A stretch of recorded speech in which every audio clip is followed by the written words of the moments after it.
함께 나누실 하나님의 말씀은 사무엘하 5장 1절부터 5절까지입니다. 한 절씩 교독하시겠습니다. 이스라엘 모든 지파가 헤브론에 이르러 다윗에게 나아와 이르되 보소서 우리는 왕의 한 고륙이니이다.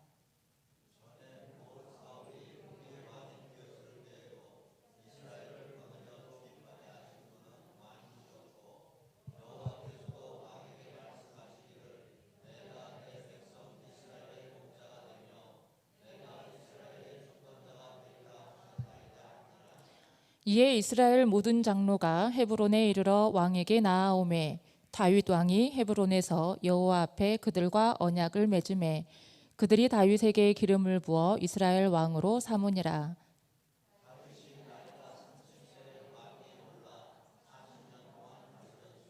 다 같이 봉독합니다. 헤브론에서 7년 6개월 동안 유다를 다스렸고 예루살렘에서 33년 동안 온 이스라엘과 유다를 다스렸더라. 아멘.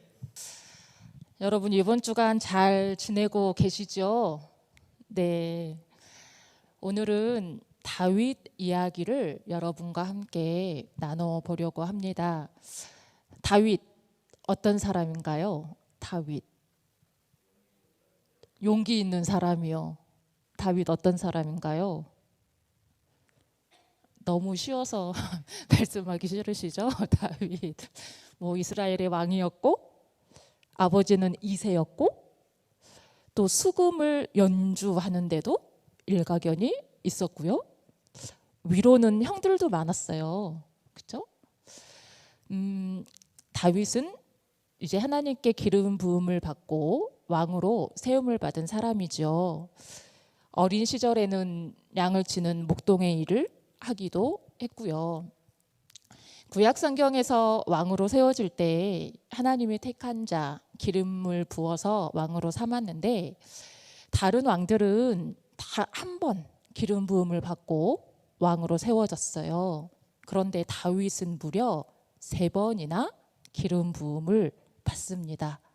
그것도 상당히 오랜 세월의 간격들을 두고 왕으로 다시 기름 부음을 받습니다. 오늘은 다윗이 기름 부음 받은 그 시점을 중심으로 해서 다윗의 생애를 통해 우리가 말씀을 한번 나눠 보려고 합니다. 자, 기름 부음이라는 게 뭘까요, 여러분? 히브리어로는 마시아흐, 어원은 마샤흐라는 단어입니다. 이 마샤흐라는 단어는 무엇을 덮다 그리고 바르다, 기름을 부어서 그 기름으로 온통 몸을 바르다, 뭐 이런 뜻을 가지고 있습니다. 이 기름 부음이라는 단어를 신약시대에 와서는 헬라어로 크리스마라고 기록을 하고 있습니다. 그래서 크리스마스라는 단어가 여기에서 유래했다라고 하는 학자들도 있습니다. 기름 부음, 마시아흐 혹은 크리스마. 기름 부음은 하나님의 뜻을 이제 구별해서 대신 전하며 살아갈 사람들을 하나님께서 세우시는 하나의 상징적인 모습이었습니다. 그리고 이제 신약 시대에 와서는 이 의무를, 이 의미를 온전히 다 가지고 드러내신 분이 그리스도이신 예수님이셨죠. 구약에서 하나님의 뜻을 부름받아서 기름 부음을 받은 사람들은 3종류의 사람들이 있었습니다. 왕과 예언자와 제사장이었습니다. 그리고 신약 시대에 와서 예수님을 우리가 그리스도라고 부르는 이유가 바로 이 3가지의 직무를 다 온전히 이루신 분이라는 의미를 그리스도라는 단어 속에 담아내고 있습니다. 자, 그런데 다윗은 그 기름 부음을 3번이나 받았습니다. 먼저 첫 번째 기름 부음 장면은 사무엘상 16장에 나옵니다. 하나님이 사무엘에게 말씀합니다. 이새를 제사에 청하라. 내가 내게 행할 일을 가르치리니 내가 내게 알게 하는 자에게 나를 위하여 기름을 부을지니라. 이새가 누구의 아버지라고요? 다윗의 아버지잖아요. 그래서 이제 사무엘은 이새의 집을 찾아갑니다. 그리고 그 아들들이 한 명씩 그 앞을 지나가게 합니다. 지나가게 했을 때 하나님께서 사인을 주시면 그 사람에게 왕으로 기름을 붓는 겁니다. 이새에게는 총 8명의 아들이 있었고 7 아들이 그 앞을 다 지나갈 때까지 하나님께서 아무런 사인을 주시지 않습니다. 그래서 사무엘이 묻지요. 이새에게 아들들이 전부인가? 이새가 말합니다. 막내 8째 아들 다윗은 밖에서 양을 치고 있습니다. 이제 그 아들을 부릅니다. 그리고 사무엘과 다윗이 처음 만나는 장면을 성경에서는 이렇게 표현합니다. 사무엘상 16장 12절과 13절을 보면 이제 사무엘이 다윗을 처음 보았습니다. 이에 사람을 보내어 그를 데려오매 그의 빛이 붉고 눈이 빼어나고 얼굴이 아름답더라. 여호와께서 이르시되 이가 그니 일어나 기름을 부으라 하시는지라. 사무엘이 기름 뿔병을 가져다가 그의 형제 중에서 그에게 부었더니 이날 이후로 다윗이 여호와의 영에게 크게 감동되니라. 사무엘이 떠나서 라마로 가니라. 아멘. 중요한 부분들에 체크를 해놨어요. 여러분 다시 한번 노트북 보여주셔야 돼요. 네. 이제 막내 아들 다윗이 그 앞에 나타났습니다. 하나님께서 사인을 줍니다. 일어나서 이 사람에게 기름을 부으라는 겁니다. 그랬더니 그 후부터 이제 다윗이 어떻게 되었다고 지금 말씀합니까? 여호와의 영에게 크게 감동되니라. 하나님이 왕으로 세우겠다라고 선택을 한 첫 번째 기름 부음을 받고 다윗의 모습은 딱 요 한 줄로 표현합니다. 그가 왕으로 지명을 받았으니 그 후부터 그의 집안이 엄청난 부를 누리게 됐다거나 힘을 누리게 됐다거나 다윗의 상황이 변했다거나 라고 말씀하지 않습니다. 다윗은 여전히 목동으로 양을 쳤고 그러다가 전쟁터의 형들에게 도시락을 심부름했고 상황은 그다지 달라지지 않았습니다. 그러나 다만 어떻게 되었습니까? 다윗 본인이 그날부터 하나님의 영에 크게 감동하며 사는 자가 되었다는 겁니다. 어떤 순간에도 하나님의 마음을 헤아리는 자가 되었습니다. 주변의 상황이 바뀌어서가 아니라 어떤 순간에도 하나님의 뜻을 믿고 그 때를 기다릴 줄 아는 자가 되었습니다. 그저 하나님께 구별된 자로 부름받았기에 하나님의 뜻을 헤아리며 살아가는 겁니다. 심지어 사울에게 쫓기는 도망자의 고단한 신세가 되었는데도 말이죠. 이렇게 기름 부음 받은 후에 이제 다윗은 사울 왕에게 소개됩니다. 사울은 악령에 시달리고 있었고 수면을 잘 취하지 못하고 괴로워하고 있었죠. 또 수금 연주를 잘하는 이 다윗이 그 앞에서 수금을 연주하면 사울 왕의 마음이 평안해졌습니다. 사울 왕도 다윗이 얼마나 마음에 들었겠어요. 그래서 이제 다윗은 왕의 무기를 맡는 중요한 직무까지 감당하게 됩니다. 이제 그랬던 다윗이 백성들에게 그의 인지도를 크게 알리게 되는 사건이 등장합니다. 여러분, 뭡니까?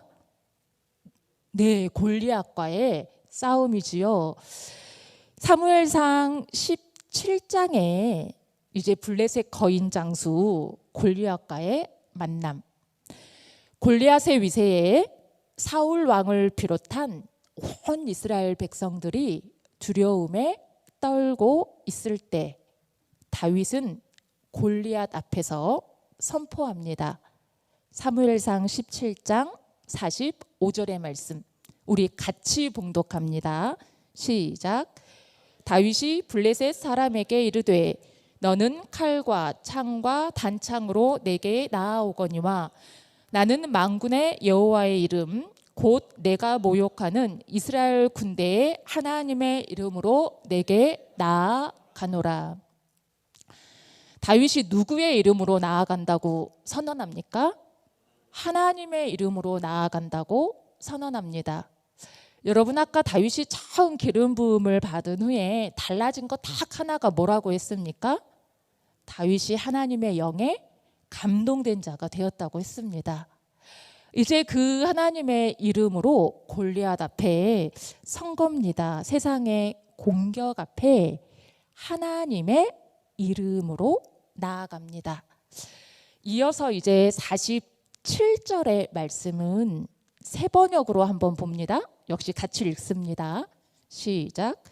또 주님께서는 칼이나 창 구원하시는 것이 아니라는 것을 여기에 모인 이 온 무리가 알게 하겠다. 전쟁에서 이기고 지는 것은 주님께 달리는 것이다. 주님께서 너희를 모조리 우리 손에 넘겨주실 것이다.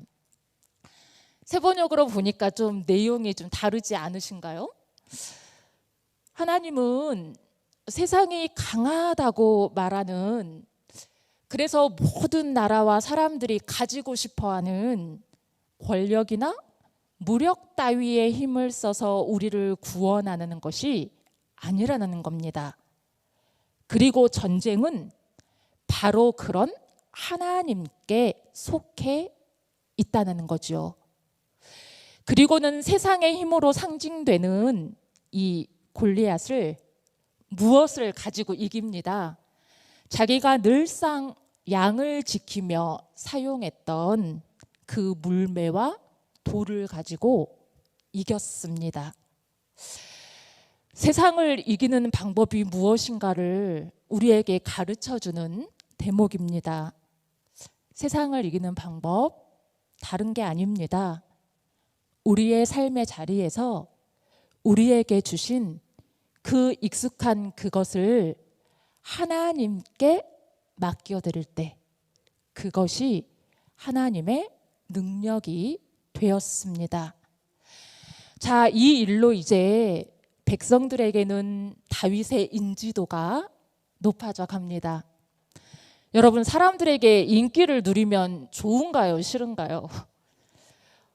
그리고 연예인들이야말로 사람들의 인기가 그들의 생명과도 같이 얼마나 중요하게 여기는 것들이잖아요. 다윗이 백성들에게 인기가 점점 높아져 갑니다. 그러면 이제 인정받고 행복해야 할 것 같은데 반대로 사울 왕의 시기심은 점점 더 커져만 갑니다. 급기야 이제는 사울이 다윗을 죽이려고 했고 다윗은 그때부터 도망자의 신세가 되는 겁니다. 처음 기름 부음을 받은 후 다윗은 도망자의 삶이 되었습니다. 그리고 이제 두 번째 기름 부음은 사무엘하 2장 1절과 4절입니다. 그 후에 다윗이 여호와께 여쭈아르되 내가 유다 한 성읍으로 올라가리이까 여호와께서 이르시되 올라가라. 다윗이 아르되 어디로 가리이까 이르시되 헤브론으로 갈지니라. 유다 사람들이 와서 거기서 다윗에게 기름을 부어 유다 족속의 왕으로 삼았더라. 이제 헤브론이라는 지역에서 12지파 중에 한 지파 유다 지파의 왕으로 다시 기름 부음을 받았습니다. 그런데 다윗이 이 유다 한 지파의 왕이 될 때에 그 당시의 시대적인 상황이 이제 어땠는가 하면 사울 왕은 길보아 전투에서 사망을 했습니다. 그리고 사울 함께 있던 아브넬 장군이 유다 지파 외에 다른 11지파들을 모아서 북쪽에 일종의 나라 비슷한 것을 세운 겁니다. 사울의 왕 이스보셋을 왕으로 명명을 하고요. 이 아브넬이 어떤 사람인가? 사울의 숙부였던 네일이라는 사람의 아들입니다. 그러니까 이 아브넬 장군은 사울 왕과는 친척지간입니다. 그리고 사울의 군사령관을 맡았었던 사람입니다. 군사령관이다. 무력, 무기, 국방, 힘을 가장 가까이에서 관리하고 맡았던 사람이 아브넬입니다. 그리고 다윗이 골리앗을 이겼을 때 다윗을 사울 왕에게로 인도해서 동행했던 사람이기도 합니다. 그런데 그러다가 사울이 이제 다윗을 죽이려고 쫓아다닐 때, 그럴 때는 사울과 함께 다윗을 쫓기에 동행하기도 했습니다. 물론 나중에 이제 다윗에게 화친 조약을 맺으려고 남쪽으로 내려왔다가 돌아가는 길에 요압에 의해서 살해를 당하죠. 자, 요 아브넬의 소개 내용들만 봐서 아브넬은 사울 왕과 굉장히 막역한 사람입니다. 사울 왕이 살아 있었을 때 그의 모든 거의 힘을 관리하는 사람이었다라고 해도 과언이 아닐 겁니다. 그러니까 다윗과는 대적의 관계일 수밖에 없었던 사람이죠. 이 아브넬이 이제 북쪽에다가 11지파를 다 모아가지고 다른 정권을 세운 겁니다. 다윗은 겨우 한 지파에게 기름 부음 받아 인정받아서 왕으로 세워졌고요. 이 아브넬이 수도를 마하네임으로 옮깁니다. 지도를 보시면요, 아유 굉장히 흐리네요. 제가 스캔을 했는데 그게 좀 흐리게 나온 것 같아요.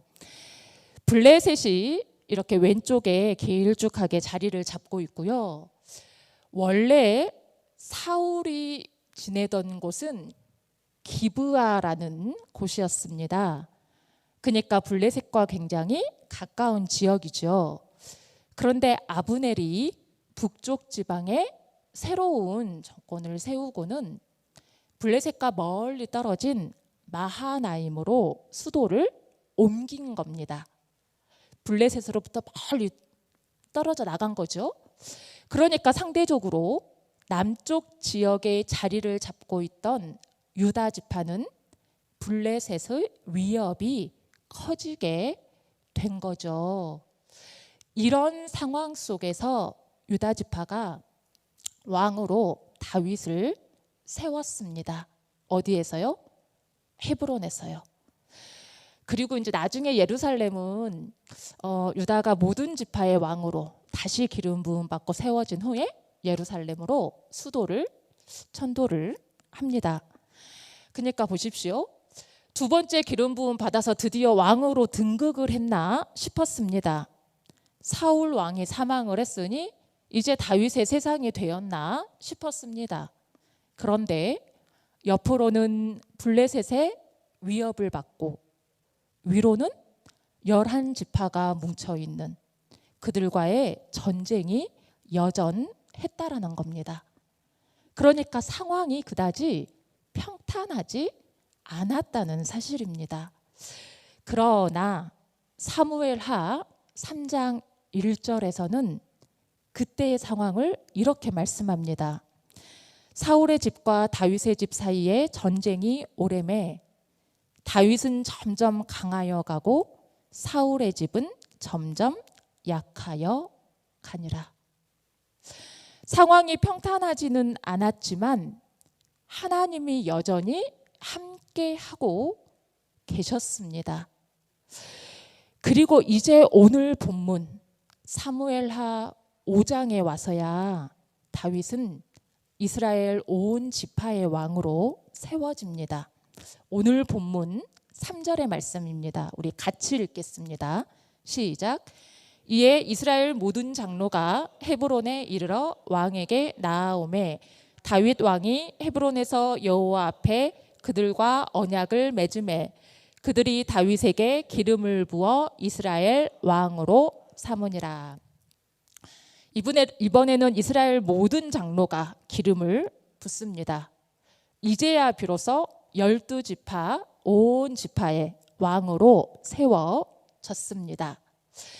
지금까지 딱 살펴본 첫째, 둘째, 세 번째 기름 부음 내용을 정리하면 이렇습니다. 첫 번째 기름 부음은 사무엘 선지자를 통해서 다윗이 청소년기였던 때에 그의 집 베들레헴에서 기름 부음 받았지요. 두 번째는 유다 한 지파의 왕으로 유다 사람들을 통해서 헤브론에서 세워졌습니다. 그리고 이제 세 번째, 이스라엘 모든 장로들을 통해서 이스라엘 모든 지파의 이제 하나의 민족으로 온전한 왕으로 세워졌습니다. 이때는 두 번째 기름 부음을 받은 후 7년 6개월이나 지난 후였습니다. 자, 다윗을 하나님께서 세워가는 과정에서 우리는 무엇을 발견할 수 있습니까? 성경 속에 가장 존경하는 인물이 누구입니까? 많은 사람들이 다윗을 이야기합니다. 다윗이 어떤 사람입니까? 물어보면 이스라엘 왕이었지요 라고 이야기하는 사람들도 많습니다. 맞습니다. 그러나 하나님께 기름 부음 받아 왕으로 세워졌다는 것은 다윗 생애의 목적지가 아닙니다. 그가 하나님께 세워져 하나님 앞에 살아갔던 과정, 그 속에서 하나님을 향한 그의 자세, 그것이 믿음에서 중요한 부분이라는 얘기입니다. 첫 번째 부르심, 기름 부음 받고 하나님의 영에 충만해서 그 큰 장신의 골리앗도 이겼는데, 그러면 무엇인가 가시적인 평탄한 복이 내려져야 할 것 같은데 다윗의 삶은 오히려 도망자가 되었습니다. 두 번째 부르심, 사울 왕이 사망했으니 이제는 정말로 다윗의 세상이 되어야 할 것 같은데 그렇지 않습니다. 블레셋의 위협, 11지파와의 갈등, 여전히 해결해야 될 일들이 많습니다. 그러면 계속되는 시련 앞에서 사람들은 생각할 수 있겠죠. 이 길이 아니었나 보다. 왕은 무슨? 하나님의 뜻은 무슨? 아니면 11지파가 북쪽에 또 하나의 정권을 세워 있을 때 하나님께 열심히 기도할지도 모를 일이죠. 하나님, 저들을 이기게 해주십시오. 물리치게 해주십시오. 얼른 가서 하나가 되어야지요. 저에게 무력의 힘을 주셔서 저들을 흡수하게 해주십시오. 그러나 성서의 내용은 다윗이 그러한 마음을 품지 않습니다. 오히려 어떻습니까? 아브넬 장군이 북쪽에서 헤브론에 있는 다윗을 만나 화친 조약을 맺으러 내려왔을 때, 그리고 돌아가는 길에 다윗의 가장 아꼈던 신하 요압이 그 아브넬을 살해했을 때 백성들은 오해했습니다. 다윗이 아브넬을 불러서 거짓 조약을 했구나. 이렇게 해서 우리를 무너뜨리려고 아브넬을 불렀구나. 그러나 그 백성들의 마음을 녹였던 것이 무엇이었습니까? 다윗이 진심으로 슬퍼하던 그 모습이었습니다. 7년 6개월 유다 한 지파의 왕이었지만 북쪽의 아브넬이 죽었을 때 진심으로 슬퍼한 그 진심이 결국 이스라엘 모든 백성을 하나 되게 했습니다. 우리가 어떤 자리에 서는 그것이 우리 삶의 목적은 아닙니다. 우리가 어떤 자리에 서게 되든 어떠한 직분을 맡게 되든 어떠한 일을 맡게 되든 우리가 하나님 앞에 나아가는 목적은 그 모든 것들을 대하는 우리의 자세입니다. 하나님의 뜻을 대하는 우리의 자세입니다. 그리고 이제 그 기름 부음이 오늘 우리에게도 있습니다. 무슨 얘기일까요? 고린도후서 1장 21절과 22절의 말씀 우리 같이 봉독합니다. 시작. 우리를 너희와 함께 그리스도 안에서 굳건하게 하시고 우리에게 기름을 부으신 이는 하나님이시니 그가 또한 우리에게 인치시고 보증으로 우리 마음에 성령을 주셨느니라. 누가 기름 부음을 받았습니까? 우리가 기름 부음을 받았습니다. 예수님을 그리스도로 믿고 구원받는 성도들, 우리가 성령의 기름 부음을 받은 이들입니다. 예수님을 그리스도로 삼았다고 해서 우리의 상황의 모든 형편이 평탄하고 우리가 원하는 모든 것들이 그렇게 순조롭게 이루어지고 그렇지만은 않을 겁니다. 그러나 우리는 기억해야 합니다. 상황의 평탄함보다 주님께서 주시는 진짜 평안함을 사모할 수 있기를 바랍니다. 형편 속의 다급한 일들보다 하나님의 중요한 일들에 우리의 중심을 두시기 바랍니다. 그렇게 우리가 어떤 형편이든 상황을 넘어서는 하나님의 영에 감동하여 살아가기를 소원합니다. 성령 안에서 우리를 부르시는 그리스도를 기억하면서 우리가 성령의 인치심을 받은 자로 하나님께서 원하시는 마음, 하나님께서 주신 마음 끝까지 잘 지키는 믿음의 사람들이 되시기를 주님의 이름으로 간절히 축원합니다. 기도하시겠습니다. 사랑하는 하나님, 성령 안에서 그리스도의 사람으로 우리를 불러주신 은혜 감사합니다.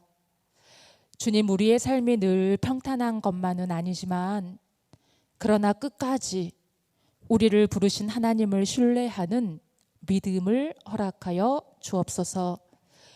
기쁠 때에도 고단할 때에도 상황을 넘어선 변함없는 주님의 사랑을 기억하며 하나님의 뜻을 쫓아 살아가는 거룩한 백성들이 되게 하여 주옵소서.